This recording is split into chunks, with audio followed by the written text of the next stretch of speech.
Hi, hello, welcome to another video. This one was technically supposed to be a vlog, but I realized it's really long for me to edit vlogs. I can't often remind myself to like video myself, you know, doing stuff. So instead, what I'm gonna do with the books that I read now, that I like plan out to read for a season, is they will each have their own little video, but it's not just gonna be like a review, it's gonna be kind of like a reading experience slash a lot of spoilers slash overall thoughts and how I liked it and all that, because I do feel like sometimes the experience in general is pretty important to whether you enjoy the book or not. So I'm gonna run a few clips of me reading The Blacktongue Thief by Christopher Buehlman, and then after that I'll talk about this book a little bit more.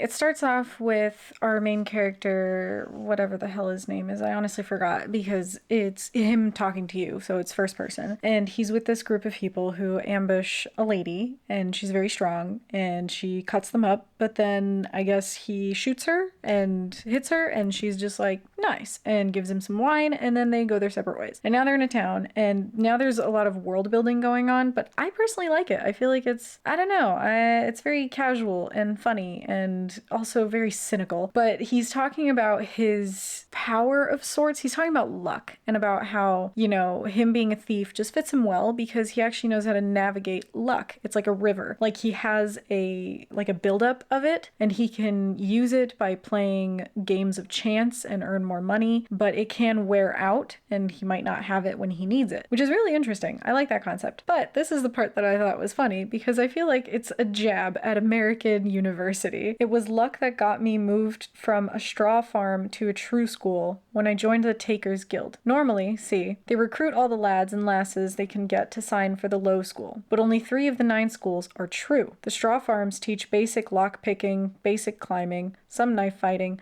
but nothing advanced. No spells, no trap finding or animal talking, no cozening, no misdirection, just loads of conditioning. You graduate from a straw farm strong, fast, tough, lightly skilled, and heavily in debt. If you can pay your debt somehow, good on you. When you can't, you're indentured. This means the guild has at its beckon many thousands of leg breakers, prostitutes, and hard laborers. They can summon a mob to terrorize a town, and then disperse and hide them before the Baron's spearmen show up. I just thought that was interesting because I'm like, it's essentially saying that these true schools are like Ivy League, like Harvard, Yale, whatever. And low schools are like, I don't know, I'm gonna assume community college, but everyone ends up in debt. I just thought it was interesting. And also the fact that like, they'll just give you the basics, like the basic understanding that you need to do whatever, but nothing really mind-boggling, but you're still gonna be in debt and you're gonna kind of owe for the rest of your life. But I am curious where this is going because I don't really know. Like he's just stealing stuff and he's not really with the lady that they attacked on the road. I'm supposed to do other things today, but I'm currently reading, having some breakfast, tea. I have to read this part. I feel like there are gonna be a lot of bad jokes and I'm down for it because this so far is hilarious. So Galva is the name of the warrior woman and Kinch is the name of the thief guy. Anyways, they're talking. It's kind of awkward, but it's really funny because he is saying like, hey, are you going west? And she's just like, I don't know if I want to take you. Let me sleep on it. She sleeps on it. And he goes to a bar or whatever. He's drunk and she finds him and she's like, okay, we'll travel together. And now they're sitting together talking, not really being that open with each other, but it's pretty entertaining. And the end of this chapter, what is this, chapter 8 or something? I don't know. The chapter's actually quite short, which I like. She asks him if he has magic, and he says, just a little bit. And he says, do you have magic? And she's like, yeah, just a little bit. And he says, I didn't think the bird fell out of your arse, because she has a magical bird thing. He says, so this is the interaction. I find it hilarious. I didn't think the bird fell out of your arse. She took a sip of wine and looked at me seriously. That would be very dark magic, I said. She squinted at me, waiting to see where this was going, but not hopeful. But not black magic, she waited. Brown, I said. She searched brown magic for any possible meaning besides juvenile scatology. Finding none, she closed her eyes and shook her head in disappointment. It wouldn't be the last time. So I'm just really looking for shitty dad jokes at this point. or I'm expecting them. Hello. Okay, so really enjoying the Blacktongue Thief. Fun fact, it's called the Blacktongue Thief because Kinch, main character, has a black tongue. He is from a, I don't know, a race of people, I guess, called the... Shit. I don't know if it's necessary. Well, I guess it is because he has black tongues and like... People from different regions have different like attributes to them. Galva is Spanth, which I guess means she's just very good with horses. I don't know. It's like they each have their own little thing. And then he's Galtish and they have black tongues. And I think that's the only attribute they have. Anyways, so I'm really enjoying it. I'm 100 pages in and so far, so they are heading west. They are, I can actually tell you because I like paying attention to the map. It's a little annoying because it's like in the middle of the map where like the book folds, but they start, or he started in Lamner, which is like there, and then they went up to, I think that dot, I can't really see, and then they went up again this way, but they are trying to get to here. So they're going from all the way over here all the way to there. And Galva says that she needs to meet with a witch first. So they go to meet the witch, which is kind of interesting. It's that, like, I mean, I wouldn't really call her a witch. Did they call her a witch? I don't even know if they called her a witch. I think they did. But her name is Deadlegs, or that's her nickname. Shut up, phone. Kinch is following Galva because his guild tells him that he needs to find out why Galva is going west, because in the west, in where the fuck it's called, is that west? Am I thinking? Yes, west. I was looking at the camera earlier and it flips it, so that kind of fucked me up. Hrava, that's where they're going, to Ustrim region, city of Hrava, or town of Hrava. They want to know, the guild wants to know why Galva is going to Hrava, and so they tell Kinch, hey, you should go because you owe us a shit ton of debts, and so this will probably help you pay him off. So he's going that way. She says she needs to meet a witch first, and now the witch, very interesting meeting, her tower flips upside down, like it doesn't listen to gravity, and she has like slaves and things, and she's incredibly powerful. Really, really cool things about her. The stick with the horse head that turns into a horse, that was cool. And then there are like little details too that I really enjoy. So like the horses thing is a big deal. I mention it because apparently this land has suffered from goblin wars, and the goblins created plagues, and they also killed horses. Like horses are practically extinct now, which is, I don't know, it's like a tiny detail that I find very interesting. But the witch is sending Galva on her way with, I guess, whatever she needed, and with her great grand niece. I don't know, she lives with the witch in the tower. She's also mysterious, we'll say. I don't think we've seen her use any kind of powers or anything yet, but Kinch is suspicious, which I understand. And he doesn't really know what they're going out to do, but he's like, okay, I guess we met the witch and now we're heading west. Cool. So there's kind of an air of mystery to this book, which I'm really enjoying. It has an interesting way with the writing as well, like, because I guess there are different, again, different regions, people who have different languages, and it translates in English, but with different word placements, I guess, and ways of saying things. And the author also created bits of language. This is super cool. I'm really enjoying it. This book also has some horror elements. So Kinch had to do a sacrifice to their gods or whatever, which, honestly, I'm just like, this is very pagan. So I enjoy it very much. And, the sacrifice thing, it was very prominent in pagan religions and beliefs. But what's interesting, so this is all with the witch still, and this is super cool. Okay, so he did a sacrifice to a wolf god. He's like a god of war and iron and whatever. The witch told him to make that sacrifice because he already has plenty of favor with the fox god, who I guess is for thievery and stuff like that, sneakiness. And she's like, so you're gonna need some of the favor of this wolf god. And he does the sacrifice, kills a little rabbit. I wouldn't say that it's like super horror-y, like you don't really get a lot of details on what it looks like, but it does say that he slits the rabbit's throat. So if you have issues with animal cruelty, maybe not your favorite, but they're talking after this thing. It summoned a wolf, right? So he killed the rabbit, and then the rabbit turned into a wolf, and then just, that was, oh, now you have its favor. And now Deadlegs is talking to him and saying, I've had a look through that head of yours. So she's reading his mind, and she says, I trust you to keep Galva safe. Clearly, as long as she keeps you safe, you'll keep her safe. And then he says, so it's all in first person, so he's, just narrating, and he says, I nodded, feeling uneasy. What else had she seen? Did she have any inkling how infatuated I was with Norgal? Norgal is the great grandniece or whatever that's gonna travel with them west. More than an inkling, she said, though I'd not spoken to her, and she winked. That's her business. Hey, I said. That's not neighborly, poking about in my thoughts. It's necessary. Well, you found what you wanted, so get out of it. Make me. Fair point. I love that, because it's so true. He's just like, hey, stop snooping in my head. And she's just like, make me. He's like, yeah, all right, that's fair. I don't know how. I don't know. It's little things like this in the book that I'm really enjoying. I don't know where I left off last time, but I think I left off with the witch, the cousin that's going with them.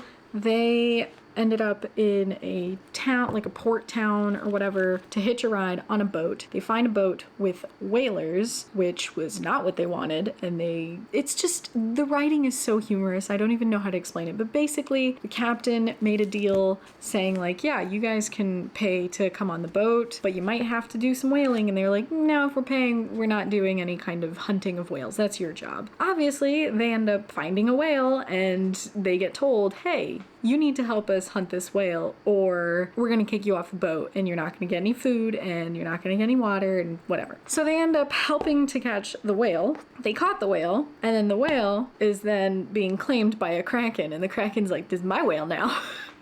So they fight the kraken, and they chase the kraken away. They cut off a few of its tentacles, and it left. Then on the ship, there's a guy that Kinch knows. He was from his hometown, and this guy hates Kinch because Kinch avoided fighting in the Goblin Wars, and he instead decided to be a thief, obviously. And the guy, calls him a coward. He thinks, all these other people died in his place, blah, blah, blah, blah. Kinch has been expecting this man, potentially stabbing him in the back in the middle of the night, and now it's gotten to the point where, they've gotten a little more comfortable on the ship, sort of, a little bit. There was a lot of death. Kinch had to fill in some other roles, and not great roles, I'll be honest. Like, they asked him if he could do magic. He's like, yeah, a little bit. And then they find out that his magic is really just a little bit. So they're like, well, what else can you do? And he can play the fiddle. And so the captain and his girlfriend were like, cool, perfect. We'll just have you play the fiddle while we have sex.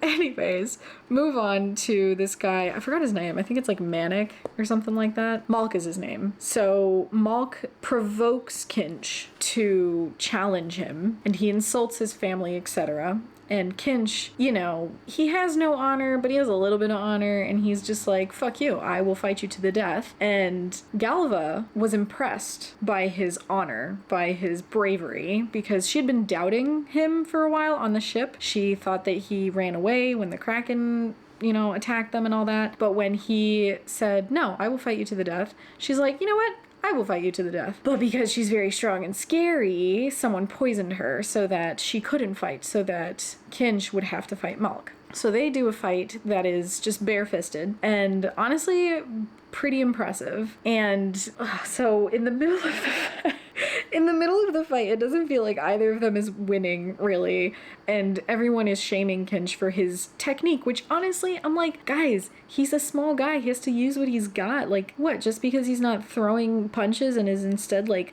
hopped on the guy's back and trying to do some, I imagine that what he was using were, what's that fighting style where they're on the floor and they mostly just wrestle? I don't know what that is, but that, like, using his opponent's strengths against him, I figured, that's not too bad. But they started throwing things at him, and then the Kraken comes back, because Krakens are, in this book anyways, they're very smart, very intelligent, and very vengeful. And so the Kraken comes back, attacks the ship, and I guess in the time in which it was waiting of how to get its revenge, it figured out how to sink the ship. And it successfully sinks the ship, and they get on a little tiny rowboat, and they try to leave. And the captain of the ship, he has the beak of a baby kraken around his neck, and the kraken sees it, and he literally grabs the captain and rips him apart. And that's kind of where I just ended. And then, they're rowing away, and Kinch kills the guy who poisoned Galva, because he's like, fuck this man. But he doesn't kill Malk because, I don't know, I guess it's like a thing. Like he says right here,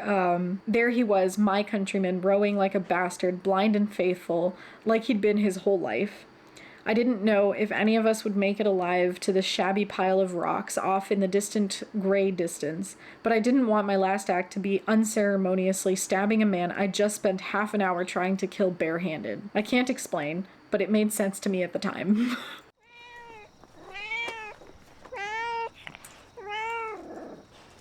Oh, you're all wet. Little update on the Blacktongue Thief. I think it was chapter 33, 34, I don't know. I'm around there. So after the Kraken attack, they end up on an island and they're essentially stranded and they're trying to figure out, you know, well, what's the next move? And on the island, Kinch and the witch Norgal, they get a little closer. And there's just a scene where the cat, so the cat technically got drowned because, well, again, animal brutality, cruelty in the book, but also kind of not, it's really weird. I mean, if you're sensitive to it, I don't recommend it, but the cat, Bully Boy, was drowned because Kinch provoked someone on the ship and had to fight him, and the cat is carrying the assassin woman because she's possessing the cat whenever she fucking feels like it. So Kinch was like, well, either she's dead or I don't know. And you almost got him. You almost got him, Una. She saw a squirrel. So the cat comes back, so does the assassin woman, and the assassin woman they're in a cave. Kinch is in a cave with her, and she says, yeah, it's not your fault that the cat got drowned, but she wants to talk to him, but she gets interrupted because Norgal shows into the cave and she thinks, Kinch was supposed to wake her up for some sexy time and he didn't do that because she was sleeping so nice, and he was like, I'd rather not disturb her. And the assassin girl has to hide herself, and Kinch is just trying to get Norgal to not try and have sex with him in that cave where the assassin is currently present and very, very close, but Norgal can't see her. So that was just a hilarious scene. It was oddly romantic as well. It was very weird, but I loved it. And then shortly after that, goblins arrive. Goblins, the main antagonist of this story, where they have the goblin wars and everything. So there's a ship that's coming close, and they try to hide from it because they're like, okay, well, there aren't that many of us, we can't freaking fight them, and it's a whole ship. And so apparently goblins are scared of birds, so they go to the cliffs where the puffins are. Hold on, give me a minute. I just saw something super cool. I'm gonna interrupt this little update to show you, although I'm not sure what it is. It's like two worms fusing together. Or are they having sex? I don't know. I've never seen this before. It's a long ass worm. Okay, sorry, I had to show that. Yes, cat. You're all wet. I don't want to touch you.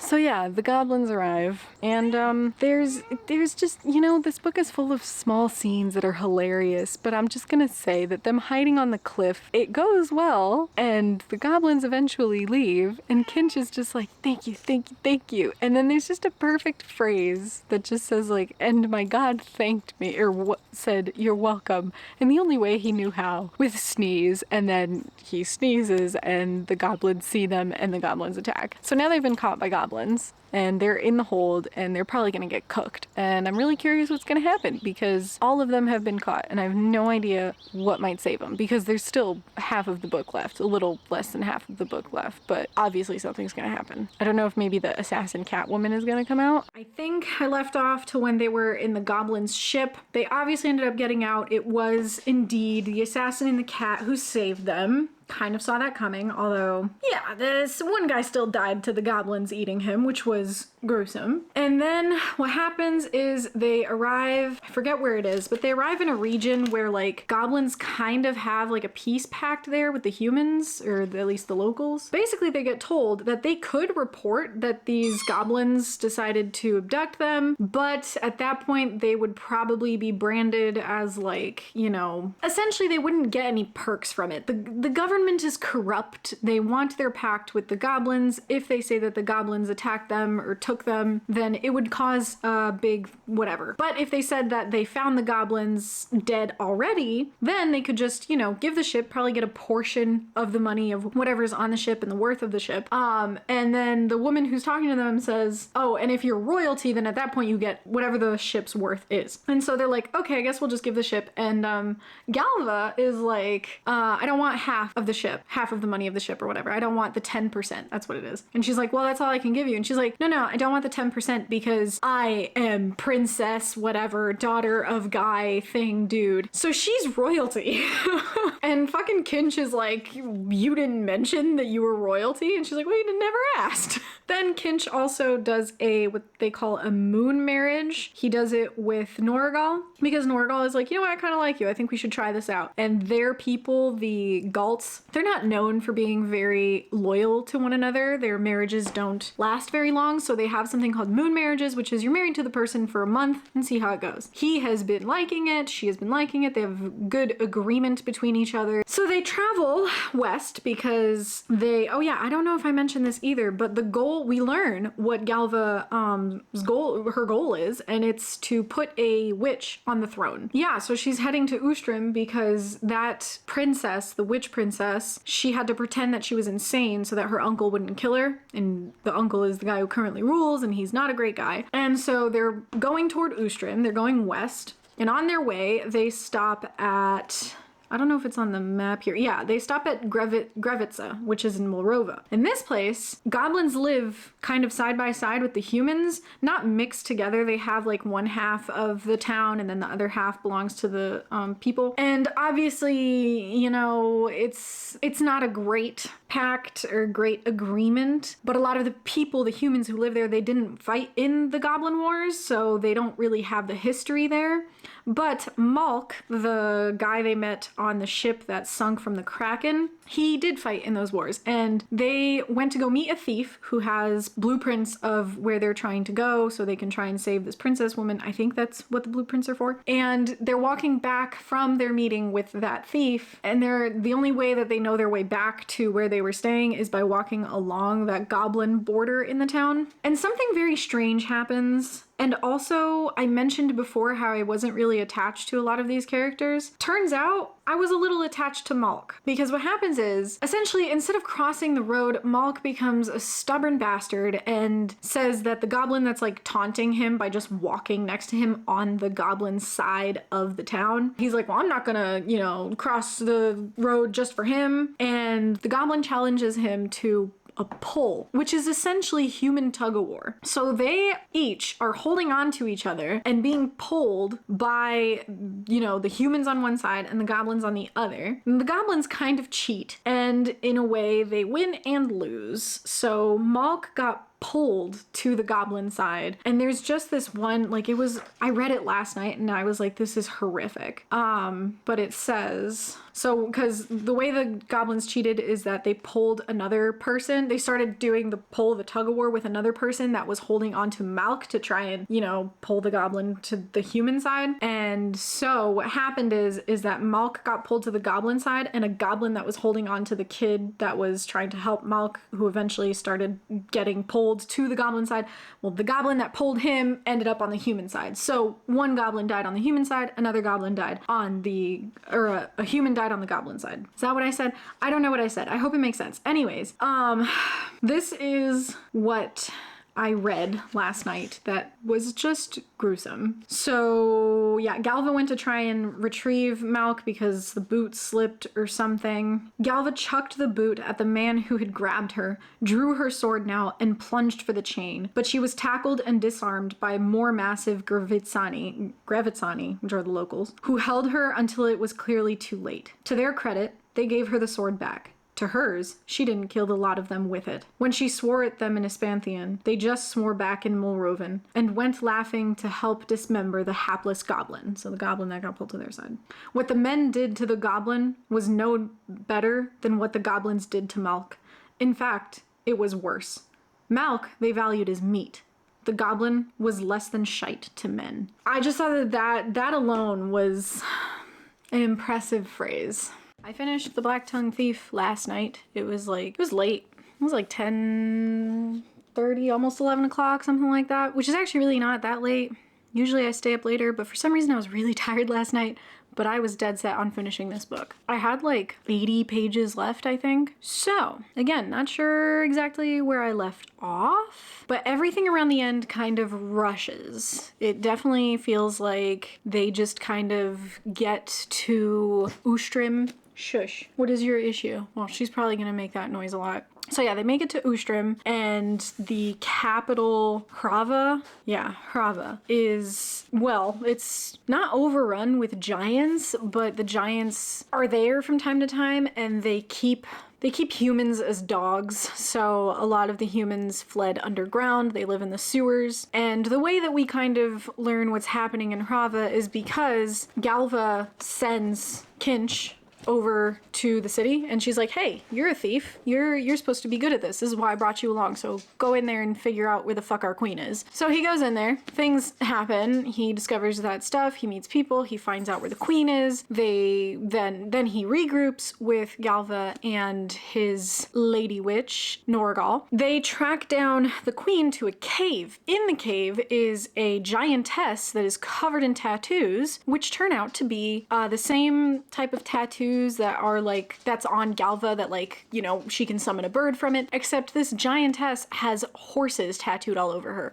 The horses that were driven to extinction because of the Goblin Wars. So, I mean, like, obviously we learned that horses were very rare, but I was also like, why the fuck was she tattooed with all the horses? Like, it didn't make much sense. And then the queen is there, and, you know, honestly, for an all-powerful witch queen that they want to put on the throne, I was a little unimpressed. Just a little bit. But, of course, eventually, the assassin that's trapped in the cat that is now trapped in a tattoo in Kinch makes her appearance, and she fucks a lot of people up. Like, bad. She actually killed 2 people, which, again, because I wasn't super attached to all the characters, I didn't care that much about their loss. Like, it was more of like a holy fuck kind of moment, but nothing more than that. But something interesting to know is that Norgal, his witch girlfriend, was supposedly the great-granddaughter of Deadlegs, but it turns out she is Deadlegs. She's just a younger version of Deadlegs, so like Deadlegs makes a copy of herself, so Norgal dies but also doesn't die because when he slits her throat, Deadlegs comes, and then something about how they switch places or something. I don't know. It was very complicated. It's very cool, but this book definitely is quite short and it packs a lot in one single book, which,